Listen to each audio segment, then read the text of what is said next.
Esperaos. Es un sketch, porque la predicación es esperaos. Como si lo hubiéramos preparado, Ivo. Está perfecto.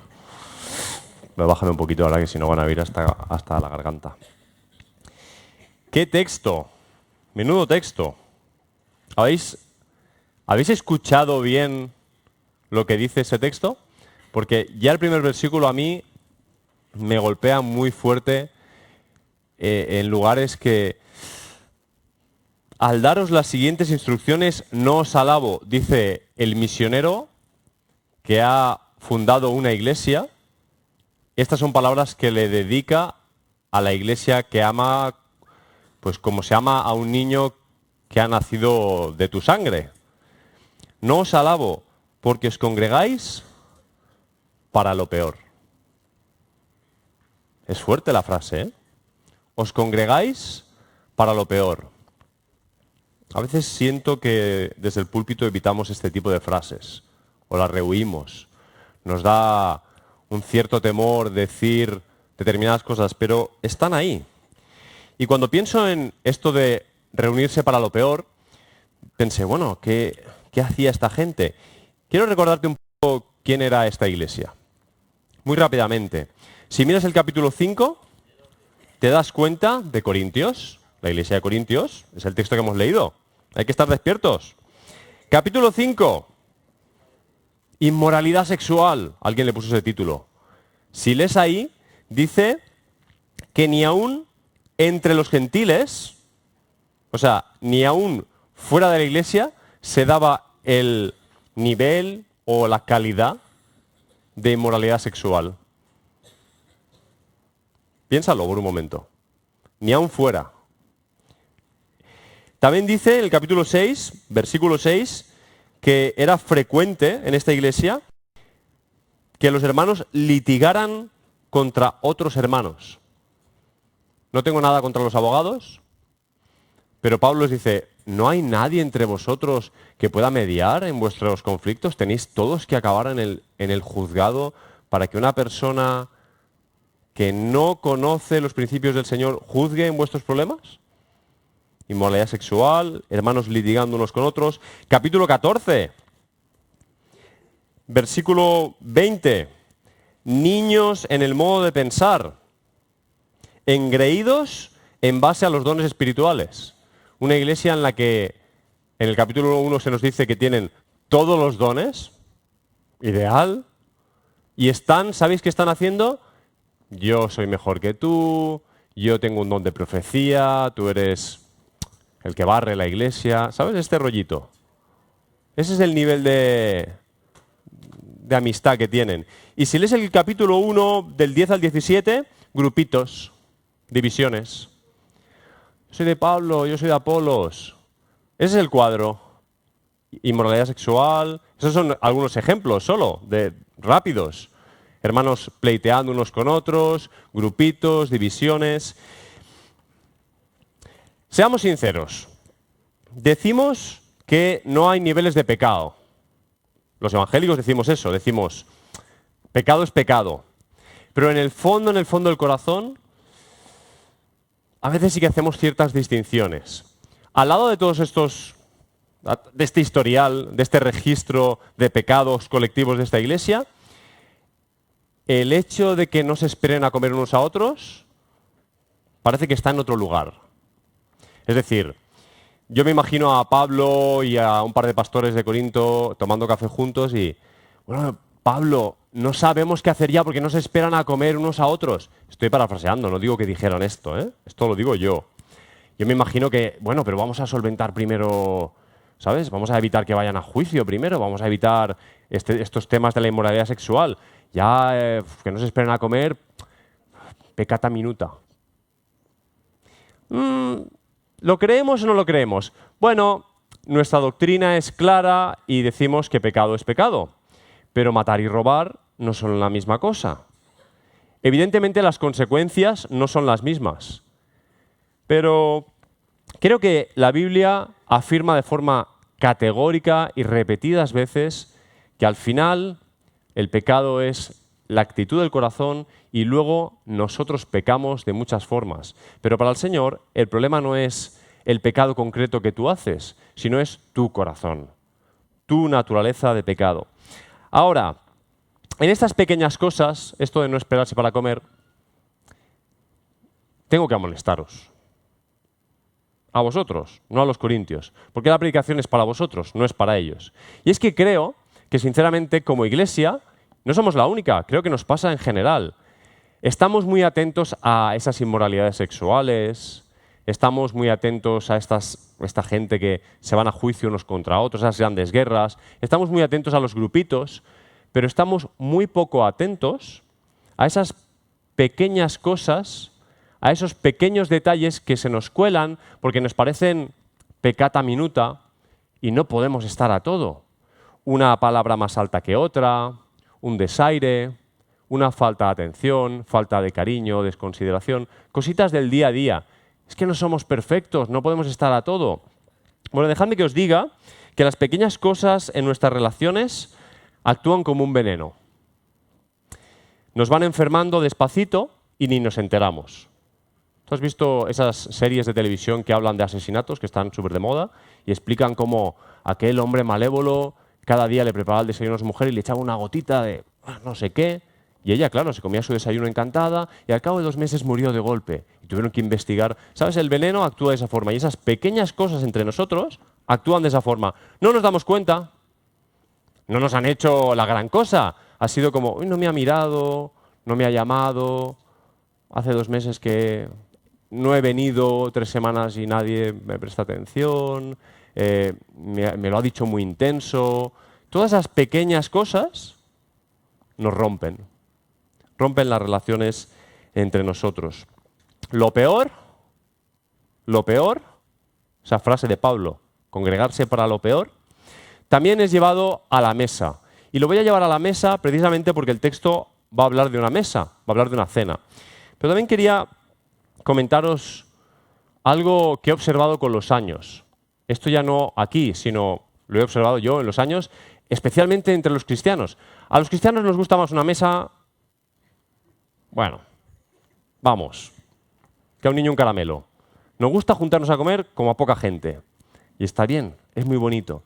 Pero en la mesa se detectan pequeñas actitudes muy interesantes que hablan del corazón. Pongo un par de ejemplos.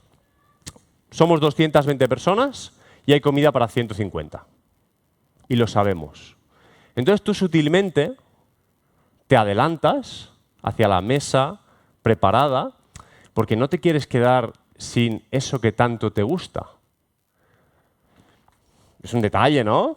No pasa nada. O, ostras, llevas 4 horas sin comer, 5 o 6 horas has estado trabajando y te adelantas porque no quieres quedarte sin. Y dices, no seas exagerado, Óscar, esto es un pequeño detalle. Pero es una sutil forma en la que tú expresas lo que hay en tu corazón.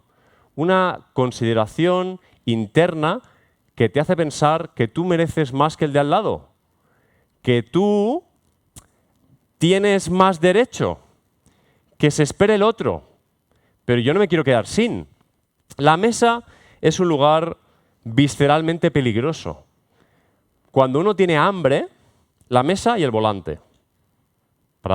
Hoy no voy a hablar del volante, otro día, pero la mesa y el volante, 2 momentos muy viscerales del ser humano. Cuando estamos con hambre, se ve mucho lo que hay, lo que somos. Y en la mesa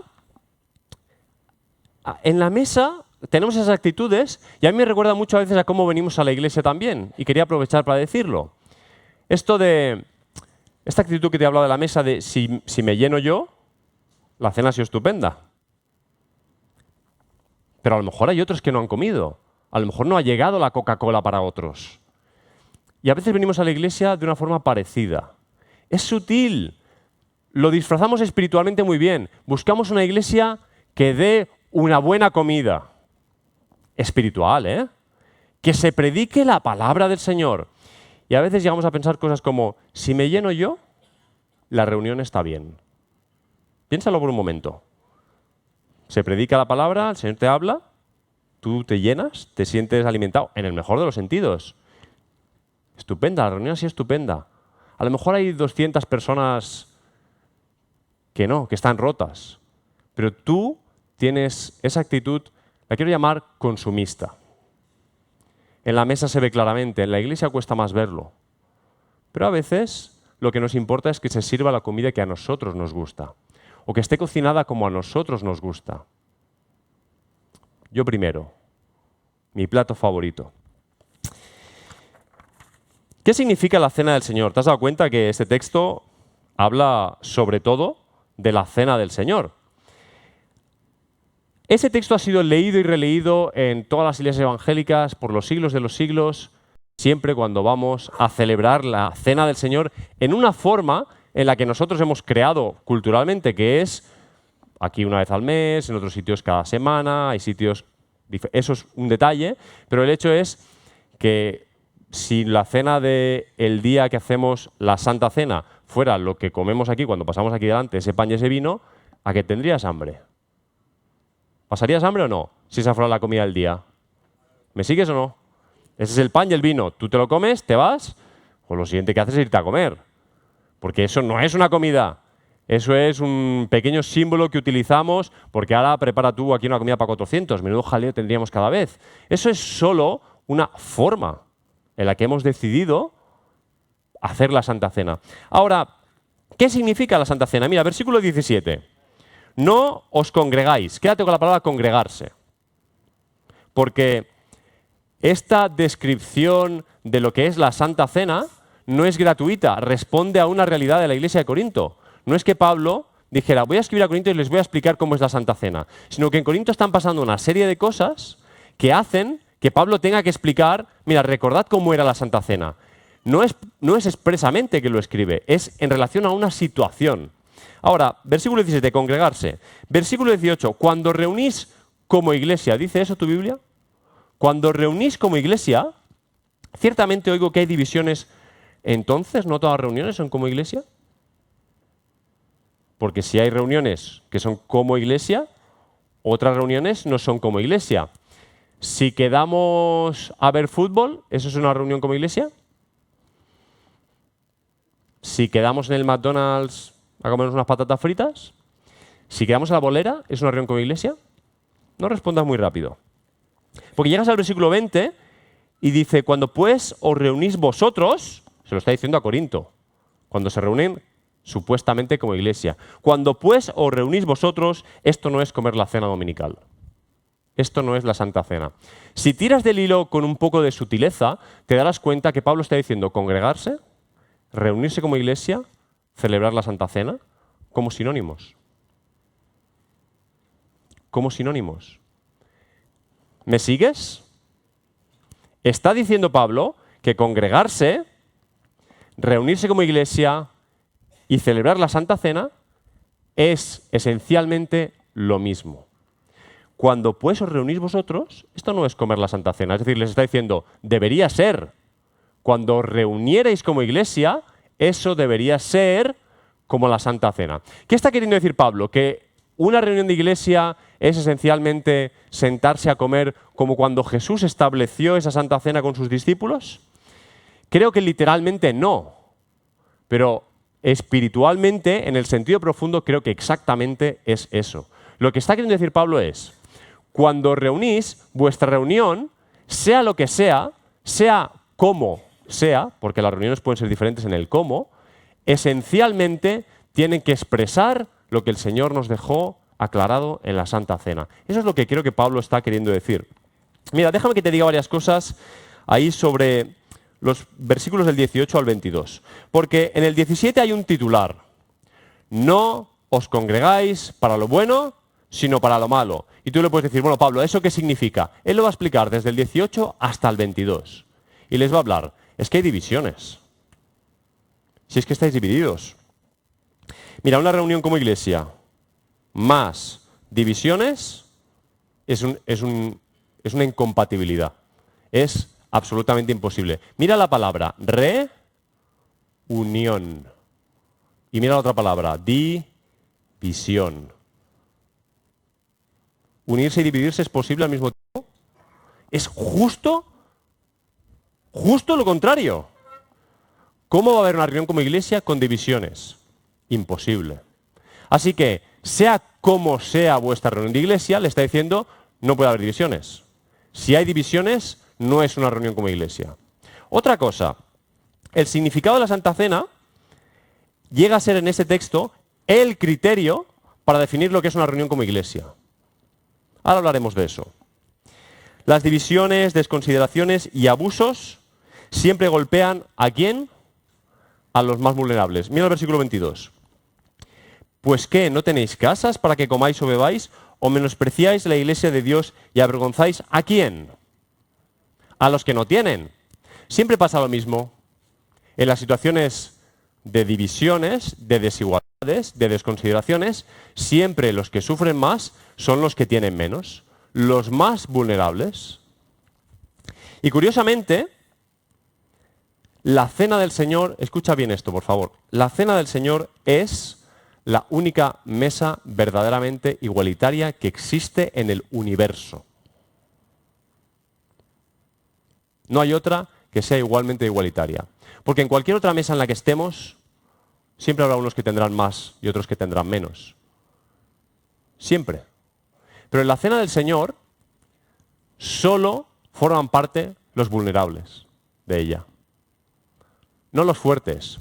En nuestras mesas mandan los fuertes. Mandan los que tienen dinero, mandan los que dirigen, mandan los poderosos. Y los vulnerables siempre son las primeras víctimas de nuestra realidad. Como iglesia también, y es lamentable. No debe ser así. No podemos reunirnos para lo peor. No tiene sentido. Podríamos leer Santiago, las primeras filas, las últimas filas, los ricos, los pobres. La llamada de atención, esta llamada de atención es para todos los que tenéis. ¿Tenéis? ¿Dios os ha dado? Estáis en responsabilidad de cuidar a los más vulnerables, porque ellos son los que más van a sufrir. Siempre. Pero en la mesa del Señor no hay distinciones. En la mesa del Señor solo se sientan los vulnerables. Los que saben que no pueden pagar la cena. Solo se accede por invitación. Solo los vulnerables podemos sentarnos a la mesa del Señor. ¿Os congregáis para lo peor? ¿Creéis que sois iglesia? Ellos creían que eran iglesia, pero estaban reuniéndose de tal forma que sus hechos decían lo contrario. Y llegamos al versículo 23 y quiero dibujarte un cuadro para que veas algo. Porque mira, esto de congregarse es el qué. Voy a hacer un poco de juego de palabras aquí, no te pierdas. Congregarse es el qué. Hebreos 10:25, ¿no? No dejéis de congregaros como algunos tienen por costumbre. ¿Qué es lo que se nos está diciendo? Que no dejemos, es un qué. ¿Qué es lo que tienes que hacer? Congregarte. El qué, pregunto, ¿es suficiente? ¿Para los corintios era suficiente? ¿El problema de ellos era no congregarse? Ellos estaban congregando. El problema era cómo se estaban congregando. Porque dice Pablo, para lo peor. Ahora, entonces, ¿qué criterio tenemos para saber cómo congregarnos? Porque sabemos que nos tenemos que congregar. Pues Pablo va a explicarnos del versículo 23 al 26 que el qué, que es congregarse, reunirse como iglesia, se explica, tiene una razón, es decir, un por qué, y un propósito, es decir, un para qué, en la cena del Señor. Si tú te estás congregando y no sabes ni por qué ni para qué, no te estás congregando como iglesia. A lo mejor desde el puro desconocimiento de accidente, intuitivamente. Pero Pablo va a ser súper claro. Te lo explico en dos frases. ¿Por qué? Versículo 23. Porque Jesús entregó su vida por nosotros. ¿Por qué te estás reuniendo si no? Si no es porque Jesús entregó su vida por ti. Y Él, Jesús, estableció una cena. No cualquier cena, una en particular. ¿Para qué? ¿Cuál era su propósito al establecer esa cena? El versículo 25 y 26 nos lo va a decir. 24, 25 y 26. Para que recordáramos a Jesús, hacer memoria de Él, recordarle quién es, qué hizo, cuál fue su obra por mí, qué implica su obra. hacer memoria de él. Y segundo, proclamar, anunciar, compartir, según la versión que estés utilizando, el sentido de su muerte hasta que él venga. No solo el hecho de que murió, sino lo que significa que muriera hasta que él venga. Vamos a hacer un rebobinado rápido. Os congregáis para lo peor. ¿Por qué? Esencialmente porque no han entendido por qué y para qué se tienen que congregar. En sus reuniones los corintios no están expresando que Jesús se ha entregado por ellos y que les está rogando que hagan memoria de eso y que lo anuncien y que lo proclamen. Cuando miras la reunión de los corintios, el problema esencial es y no es que nos estén esperando unos a otros. Que no se estén esperando unos a otros es un cómo que no responde a la razón por la cual deberían reunirse como iglesia. No se están esperando unos a otros. Y eso es tan trágico como la inmoralidad sexual. Es tan trágico como que los hermanos litiguen unos contra otros. Es tan trágico como que haya divisiones. Porque expresa una sola cosa. Cada uno mira por sí mismo. Cada uno mira por sí mismo. Y cuando tú solo miras por ti mismo, estás dividido del resto. Quien importa, eres tú. No Jesús. Lo que importa es tu torre. Como nos explicaba Lucas, que hablamos el viernes. Tu torre, que tu torre se vea desde la distancia. Tu obra, tu ministerio, tu reputación, tu estómago, tu bolsillo, lo que sea, pero no los demás. Y el ejemplo de Jesucristo fue el ejemplo opuesto a ese. En la mesa de Jesucristo solo se sientan los vulnerables. Los que no necesitan la mesa de Jesús. Y Jesús decía cosas muy serias. Si crees que ya ves, quedarás ciego. Decía cosas como esa. Piensa un momento si estás esperando. Ahora el texto, desde el versículo 27 hasta el versículo 34, nos vamos a adentrar en esa parte final, explica el cómo. Justamente ahí es que entra en el cómo. ¿Te ha dicho qué? Congregaos. Ahora, Pablo está haciendo un juicio de valor como misionero que ha abierto a la iglesia. No lo estáis haciendo bien. No lo estáis haciendo bien. ¿Por qué? Porque no responde lo que hacéis a la razón por la cual nos reunimos como iglesia ni al propósito por el cual nos reunimos como iglesia. Ahora, esa razón y ese propósito, ¿cómo podrían expresarse? Vamos a una de las partes, creo que peor interpretadas de este texto. De manera que cualquiera que coma el pan o beba la copa del Señor indignamente será culpable del cuerpo y de la sangre del Señor. Yo, chaval, con 20 o 21 años, recuerdo haber pasado santas cenas terribles. Terribles. Amargado, solo mientras el resto compartían la Santa Cena, porque me sabía tan pecador, tan sucio. Y me habían explicado que este versículo significaba básicamente que si tú sabías que había pecado, eras tan indigno que no tenías ni que acercarte a esa mesa. Pero como no es la mesa de los vulnerables, ¿hay alguno entre nosotros que no tenga pecado? Entonces, ¿en qué lugar marcamos la línea para decir, si esa es la interpretación, que es indigno? ¿Qué cantidad de pecado cuenta? ¿O cuál? ¿Cuándo será indigno? ¿Si eres el de la inmoralidad sexual o si eres el que está en litigio con hermanos? ¿Si eres el que no espera a los demás? Si los nombramos todos los pecados, todos tenemos que levantar la mano. Entonces, ¿en qué momento uno puede acercarse a la mesa del Señor? Si esa es la interpretación de ese texto. Ahora, esto querrá decir algo. Fíjate, cualquiera que coma tal o beba indignamente. El indignamente es un cómo. El qué es que la coman y la beban. Pero ¿cómo? Indignamente. Comerla mal. Complemento circunstancial de modo. Qué pesados sean los de mis profes. Saludo a mis profes de castellano. Complemento circunstancial de modo. Indignamente. Un cómo. Pero ¿cómo sabré yo si voy a ser culpable del cuerpo y de la sangre del Señor? Si alguien no me dice cómo me tengo que acercar a la Santa Cena. Por tanto, examínase cada uno a sí mismo y coma así del pan. Y cada uno a sí mismo también nos ha traicionado mucho, porque parece algo como muy subjetivo. A mí no me examines, yo me examino, que soy bíblico. Examínese cada uno, ¿verdad que dice eso?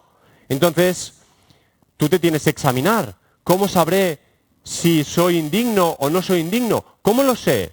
¿Es subjetivo? No, señor. No es subjetivo. Es verdad que lo haces tú y en cuanto que tú participes habrá un grado de subjetividad. Pero hay un examen objetivo, que es el siguiente. Porque el que come y bebe sin discernir el cuerpo, o distinguir el cuerpo, según la versión que leas, juicio come y bebe para sí. Te lo están diciendo. ¿Sabes cuál es el estándar? El examen, el espejo en el que tienes que mirarte, el lugar para examinarte a ti mismo es el siguiente. ¿Disciernes el cuerpo de Cristo? ¿Lo distingues? Ahora es una frase un poco rara, creo que necesita alguna explicación. Porque puede significar dos cosas esto. ¿Qué está pensando Pablo? ¿En el cuerpo literalmente de Jesús? O... uy, mira, el capítulo 12. Me lo he encontrado. No me había dado cuenta que estaba aquí después del 11. ¿Qué dice aquí? A ver, el ejemplo del cuerpo. El ejemplo del cuerpo. Y dedica como 20 versículos a explicarnos que somos el cuerpo de Cristo. 20 versículos. Todos nosotros, te leo dos frases. Porque en un solo espíritu fuimos todos bautizados en un solo cuerpo. ¿Has sido bautizado por el Espíritu? Formas parte del mismo cuerpo que yo. Yo del mismo cuerpo que tú. Versículo 27. Y vosotros sois el cuerpo del Mesías y miembros cada uno en parte. Mira, sea que hable literalmente del cuerpo de Jesús, o sea que hable figuradamente y metafóricamente del cuerpo de Jesús ahora, que somos nosotros, es exactamente lo mismo. Porque si tú eres consciente del cuerpo de Jesús en la cruz, es imposible que no seas consciente de este cuerpo aquí y ahora, que es su cuerpo, porque ha sido su voluntad, porque Él nos ha bautizado en su espíritu. Él, tú no has decidido formar parte del cuerpo, Él te ha injertado en el cuerpo, salvando tu vida en la cruz. Tú eres el cuerpo. Vuelvo a la pregunta, ¿qué significa discernir el cuerpo? Significa, en cuanto a la liturgia de la Santa Cena, que es imposible, hermanos, que tú vengas a coger el pan y el vino y lo hagas simultáneamente mientras te importa un bledo el resto de personas que te rodean. Es imposible. Es tan imposible como de la unión, división. Es exactamente la misma imposibilidad, la misma incompatibilidad. No puedes coger el pan y el vino y decir, gracias Jesús porque me has salvado, gracias eres mi Señor, pero este de al lado me importa un bledo. No me importa, me da igual. No es posible. No es posible. Es más, eso de culpable del cuerpo y de la sangre del Señor, que hemos leído hace un momento, significa que si esa es tu actitud, si a ti no te importan los demás, si no les amas, si no estás dispuesto a esperarles, entonces serás culpado del cuerpo de Jesucristo. Y hay un versículo ahí que es para coger todos los comentarios bíblicos de 1 Corintios y marearte, que dice, por eso hay muchos débiles y enfermos entre vosotros y bastantes duermen. Y el duermen, ¿sabes? O sea que han muerto.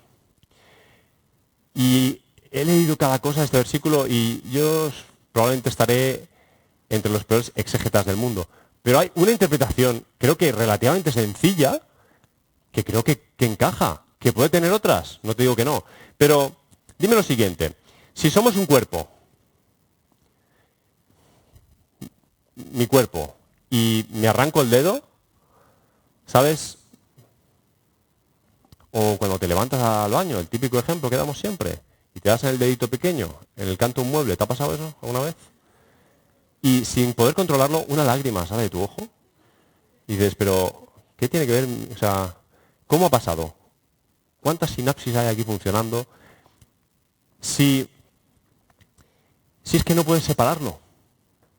Es imposible. A mi suegro le falta parte de un brazo. Somos tan diseñados por el Señor de tal forma que Él sigue sintiendo el brazo, aunque hace 20 años que no lo tiene. Lo siente. Dios ha diseñado el cuerpo para que sea uno. Solo uno. No es posible que te llames cristiano y digas que formas parte de un cuerpo y a la vez no te importe tu cuerpo. ¿No comes cada día? ¿Tú comes cada día o no? Bueno, si un día haces ayuno tal, pero comes, ¿verdad? y buscas lo mejor para ti, exactamente de la misma forma serás culpable del cuerpo y la sangre de Cristo. A mí me resulta fuerte decirte esto, pero es que está aquí. Y esto de que muchos débiles, enfermos y duermen, pues si nos desatendemos, pues claro que nos dolemos, ¿no? ¿Recuerdas lo que te he dicho del veneno antes? Pequeño veneno. ¿Cómo acabas? Acabas enfermo, ¿verdad? ¿Y sabes por qué es? No es porque comiste el pan o el vino mal. Es porque el pecado que mora entre nosotros está dañándonos unos a otros. Nos dañamos. Por eso hay gente que está enferma porque no la estás cuidando. Tú, yo. Están enfermos emocionalmente, espiritualmente o incluso físicamente. Y podríamos estar haciendo otras cosas unos hacia otros, esperándonos de otra forma, de tal forma que yo estoy convencido que habría menos enfermedad, menos dolencias y menos muerte entre nosotros. Y no hablo solo de lo físico, hablo también de lo espiritual. Es válido para ambas cosas. Hoy la ciencia ha demostrado que tu mente es capaz de enfermarte. Antes esto nos parecía una locura, esto de lo psicosomático, pero tú empiezas a tener pensamientos nocivos y acabas enfermo físicamente. Y esos rencores, esos litigios unos con otros, esos dolores, esas inmoralidades sexuales, ese no esperarnos, nos enferman, nos dañan y algunos acabamos muriendo física y espiritualmente. Yo creo que eso es lícito de ser interpretado de esa forma. Puede que haya otras. Discernir el cuerpo no es tan subjetivo, ¿eh? ¿Cómo somos como iglesia? ¿Nos estamos esperando unos a otros? No te he hablado casi de la palabra esperar, que es el gran título de hoy, ¿no? Esperar. La palabreja griega, con la de Aleron, yo me conformo, ¿vale? Os doy de las que suenan fácil. Porque esta es ekdechomai. Aparece 6 veces en el Nuevo Testamento esta palabra, esperar así. Hay otras 2 palabras sinónimas, otras muy feas. Las 3 juntas tienen un campo semántico muy curioso. ¿Te has dado cuenta de esto de esperar tiene la misma raíz que esperanza? Porque cuando piensas en esperar, normalmente inmediatamente a tu mente viene esto, esperar el autobús. Tú estás esperando, un ejemplo como este, ¿no? Tú estás esperando, que quiere decir que no estás haciendo nada. Estás esperando que algo suceda, pero no depende de ti. Pero incluso en ese ejemplo tan tonto hay fe. Porque tú estás en la parada de autobús, convencido de que en algún momento va a llegar el autobús. Lo que quiere decir que en toda espera, por ridícula que sea, hay una expectativa. Y expectativa es otra palabra enlazada semánticamente con esperar. ¿Cómo nos esperamos los unos a los otros? Te lo pregunto de otra forma, ¿qué estás esperando del que tienes al lado? Y la mayoría de vosotros, a lo mejor, honestamente, tenéis que decir, pues no estaba esperando nada. Ese es el problema. Ese es exactamente nuestro problema. Que no estamos esperando nada los unos de los otros. Porque el mundo nos ha enseñado lo siguiente, que si nos protegemos lo suficiente, si ponemos una buena coraza en nuestro corazón y si nos ignoramos bastante lo suficiente los unos a los otros, seremos menos dañados. Qué triste. Qué lamentable. Vivir vigilando, cuidando que nadie tenga acceso a mi vida ni a mi corazón, así no podrán dañarme de ninguna manera. Y lo digo a conciencia de que algunos de nosotros estamos profundamente heridos y que dar el paso de atreverse a amar es complejo. Pero no podemos negar la realidad. No podemos negar las Escrituras. Jesús nos está pidiendo que esperemos unos de otros. No solo que nos esperemos en el sentido de quién camina más rápido, quién camina más lento, sino que tengas una expectativa sobre el otro. Y tú me podrías decir, pero ¿cómo puedo esperar yo del otro? A ver, yo lo conozco, ¿sabes? Hace 20 años que lo conozco y sé de qué pie cojea. Esa es la grandeza de esperar en fe. Que sabiéndolo, sigas esperando en fe. ¿En qué? ¿En que la persona va a ser mejor persona el año que viene? Hermanos cristianos que seguís a Cristo, esto de la corrección no tiene nada que ver con el Evangelio. Vamos a ver si lo vamos asumiendo una vez. El Evangelio no es... El Evangelio no quiere... Su gran objetivo no es que tú seas mejor persona. Eso es una tontería. El Evangelio busca rescatar tu vida. Y de forma natural, tú vas a ser padre de familia en una forma distinta, esposo, trabajador, y a eso el mundo algunas veces le llama ser mejor persona. Pero tu objetivo no es ser mejor persona. Eres pecador. Por dentro estás roto.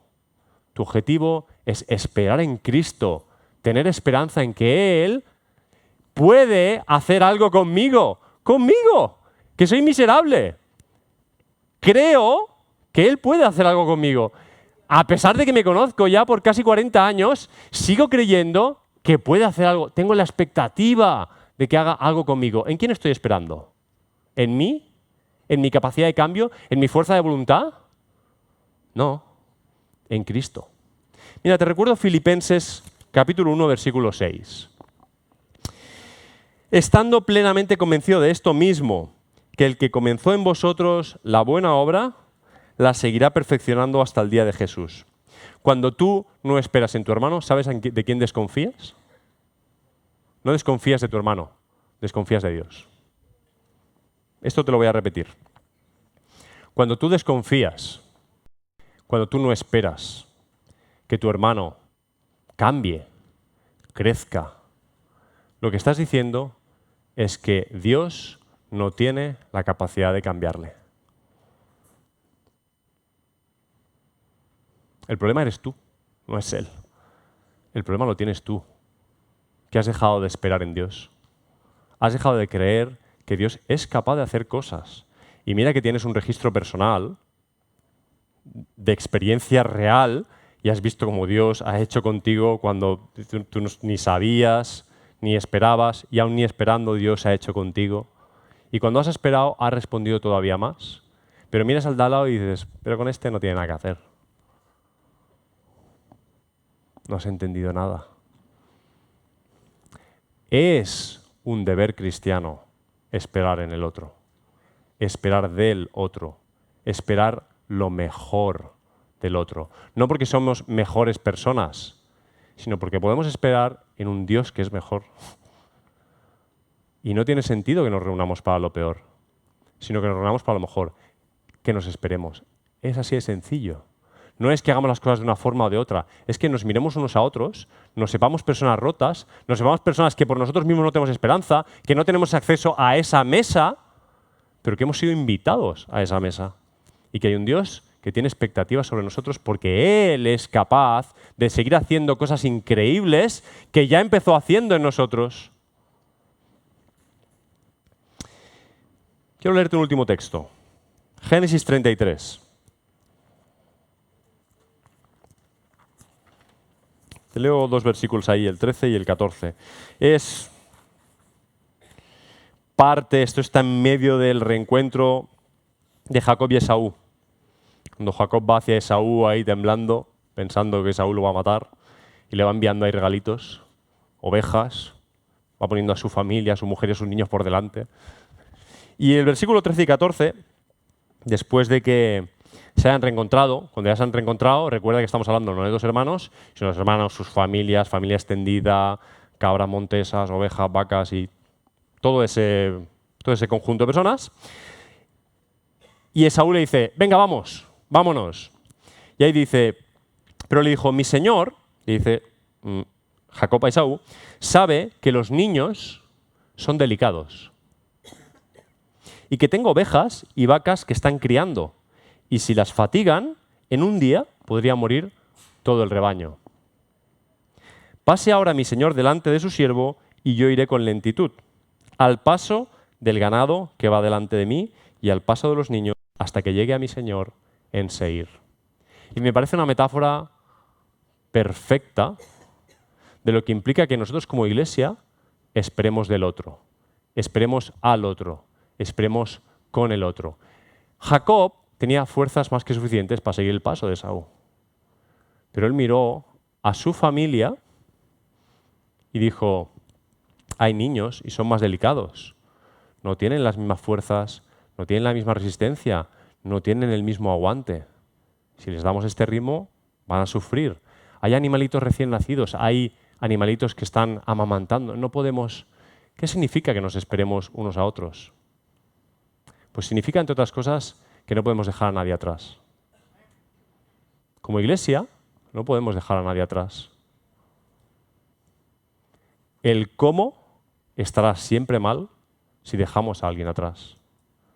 Porque si hay una cosa que somos, es una familia. Vamos a cantar una canción. Voy a pedir al grupo de alabanza que suba. Y aunque la letra dice una cosa, yo te voy a pedir que tú la modifiques. Porque es que no había ninguna canción que encajara bien con lo que... Entonces no la hemos inventado. Hay una canción que dice, ¿cómo dice Javi? Que la frase esa, que no me acuerdo ya. Eso. Creo en ti, Jesús. ¿Sí? Y luego dice, y en lo que harás en... ¿Verdad? En mí, en mí, en mí, en mí, en mí, en mí. Que me quiero mucho. Vamos a, aunque la cantes así, vamos a cantarla, pero por favor, piensa en el otro. Creo en ti, Jesús, y en lo que vas a hacer en el que está a mi lado. Lo creo, es decir, creo que tú eres capaz de hacer algo con la vida del otro.